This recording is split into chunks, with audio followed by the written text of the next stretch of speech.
All right, guys, so now we're going to go into solving a quadratic using completing the square. So the first step of the equation is move all the x's to one side, all the numbers to the other. In other words, all the constants are on one side and all the variables are on the left. Okay, usually I go left and right, variables on the left, numbers on the right. Then you're going to make the side with the variables. So we started off with x squared plus 6x plus 2. Then we subtracted 2 from both sides. Okay? And then they added 9 from both sides because when they did the box, they wanted this to be 3x and 3x. This was x, which made this 9. So the 9 went there. But you need to remember, you need to add it to both sides. So we did negative 2 plus 9. And that's we got 7. Then we rewrote this whole thing as x plus 3 squared equals 7. So when we take the square root, we get two square roots. We get positive square root 7 and negative square root 7, which means we're going to have two answers. Now, I did not make the square root a decimal because I just wanted an exact answer.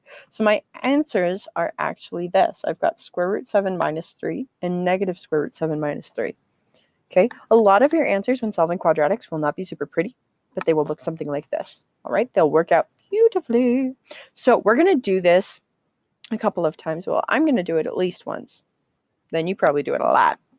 So what we're going to do is the first thing we need to do is make sure all the numbers are on one side and all the letters are on the other. So I'm going to add 26 to both sides so that it's off on its own. So I've got x squared minus 2x equals 26 plus 5 is 31. Perfect. Now I want x squared minus 2x to become a perfect square. So here's my picture.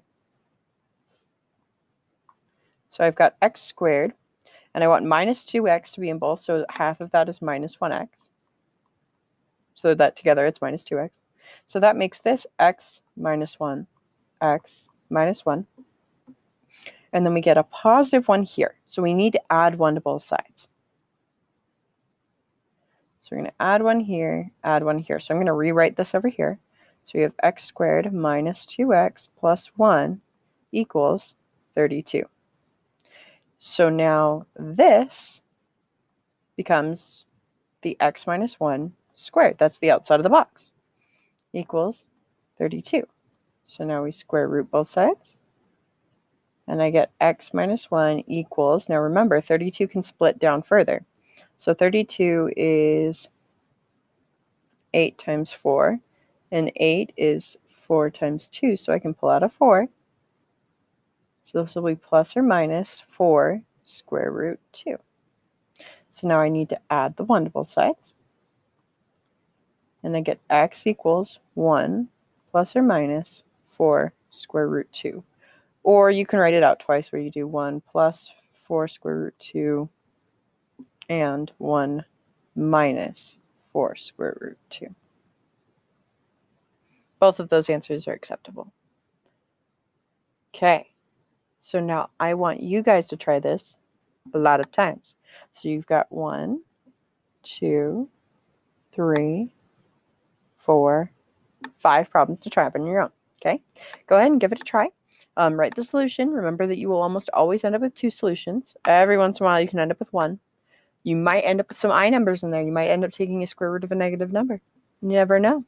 Might be a thing. Anyway, once you finish, please write a recap for today's lesson. Possibly show an example. Maybe draw a box. It'd be great. Okay, love you guys. Thank you so much for trying.